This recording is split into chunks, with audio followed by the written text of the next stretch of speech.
Assalamualaikum warahmatullahi wabarakatuh. Waalaikumsalam warahmatullahi wabarakatuh. Yang terhormat Bapak Minianur Rahman, Dr. MSI selaku dosen pengampu pada mata kuliah Ulumul Hadis dan teman-teman saya yang berbahagia.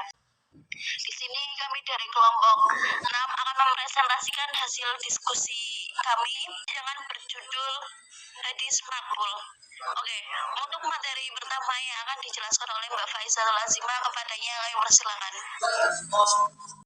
Baik, ini saya akan mempresentasikan tentang hadis makbul.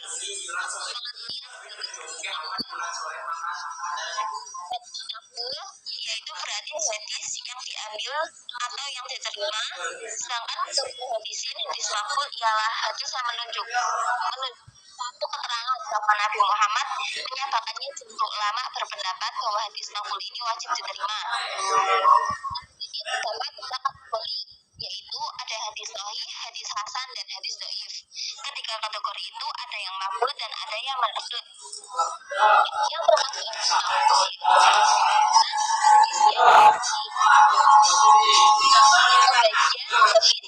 satu. Yang pertama adalah hadis sahih. Hadis sahih yaitu hadis yang benar atau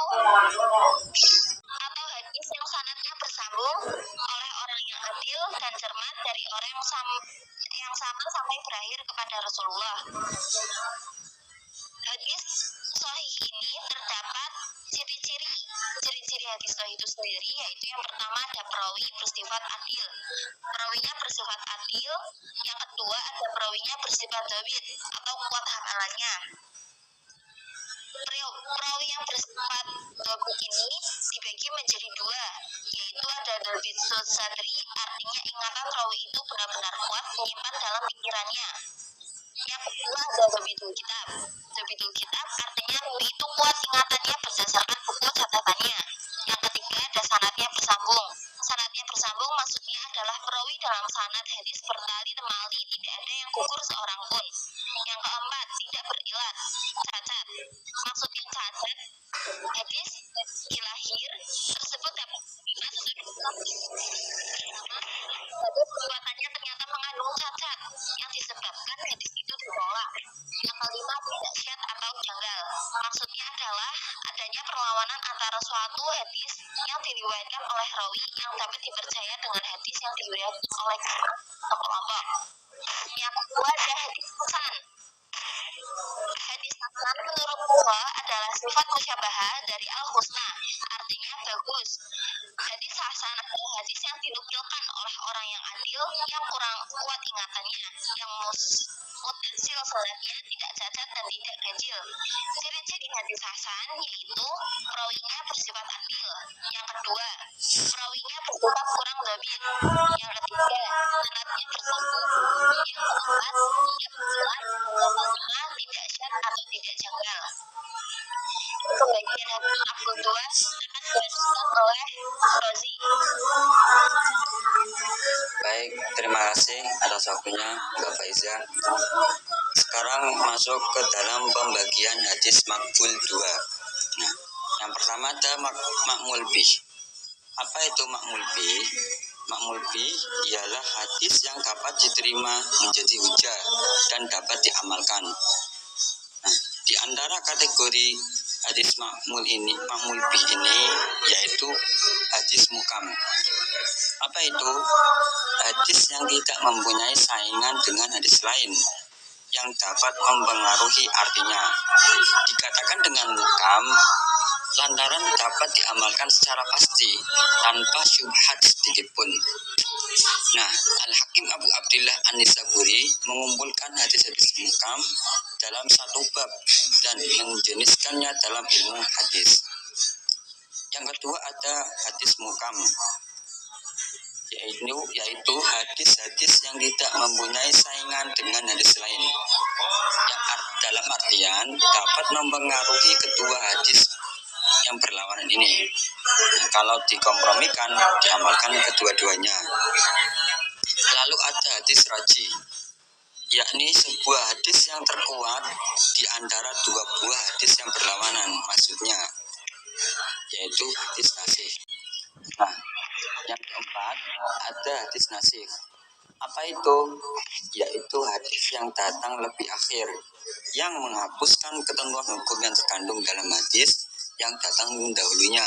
Jadi sebelumnya ada sebuah hadis, lalu hadis itu dinasih kembali, artinya dihapus, dan hadis baru itu dijadikan suatu hukum.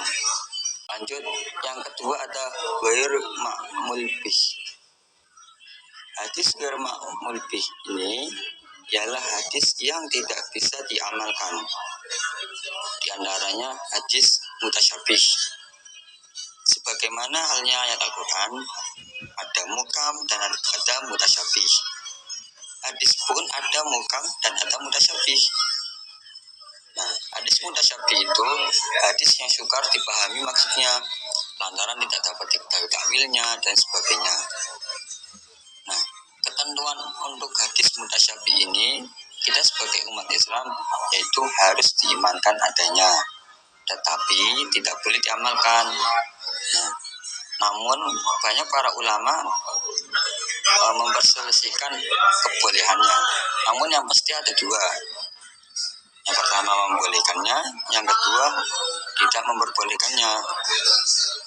Lalu ada hadis muttafaq alaih, yaitu dua hadis makbul yang saling berlawanan dan tidak dapat dikompromikan, ditarjikan atau dinasahkan. Lalu ada hadis mansukh. Secara bahasa, mansukh artinya yang dihapus, yakni hadis makbul yang telah dihapuskan atau nasah oleh hadis makbul yang datang kemudian. Nah, baik, demikian yang dapat saya sampaikan. Saya kembalikan ke moderator Mbak Diva. Monggo Mbak Diva. Oke, baik. Terima kasih atas penjelasannya.